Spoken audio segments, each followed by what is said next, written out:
Walk us through the progression of MS and how it over time affected your mobility to where you had to use a cane and now using a scooter from time to time Mhm. for your mobility.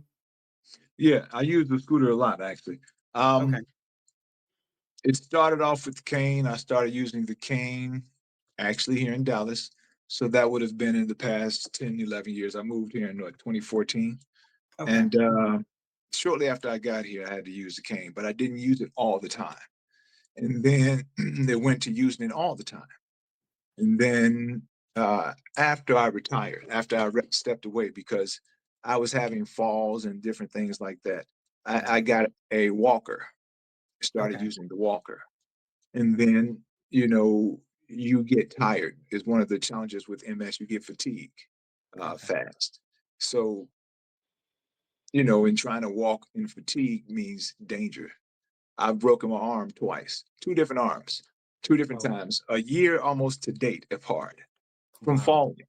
And that's the my drive wanting to say, no, I can do this, and trying to take stuff out to the trash can, got boxes in one hand, trash in another, do stuff that I hadn't been doing and ignoring what I have, like, no, I can do this.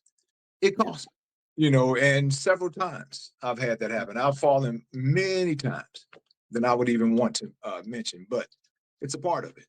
Yeah. And I rather fall or don't get me wrong, there's a limit to you want to do that. However, Yes. as long as I can walk, I want to do that. I want to do it as much as I can. And sometimes it may end up in a fall, but you know, for example, because of that, I've started being on my scooter more in the past 3 months. And that's fine. But usually around the house, I try to walk, especially during the daytime. And when it Right. gets later, my body gets a little more fatigued. I get on my scooter about 6, 7 o'clock, and I'm on that all day, the rest of the evening or whatever.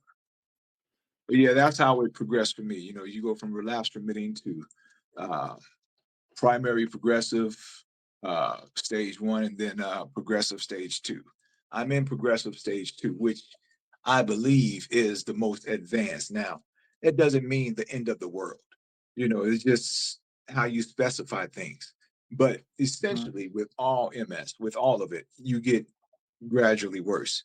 With progressive MS, it's, I guess, a more steady pace of it. However, there are people live well into their 70s or even 80s with it. It's just everyone is different because there are so many nerves in your body that control everything, every aspect. You know what I'm saying? You got over 100 nerves just for one thing of your arm moving. Yeah. So one nerve could be affected, which may not be anything noticeable right away, Yes. but it might be you moving your pinky. You know what I'm saying? So it affects everyone differently.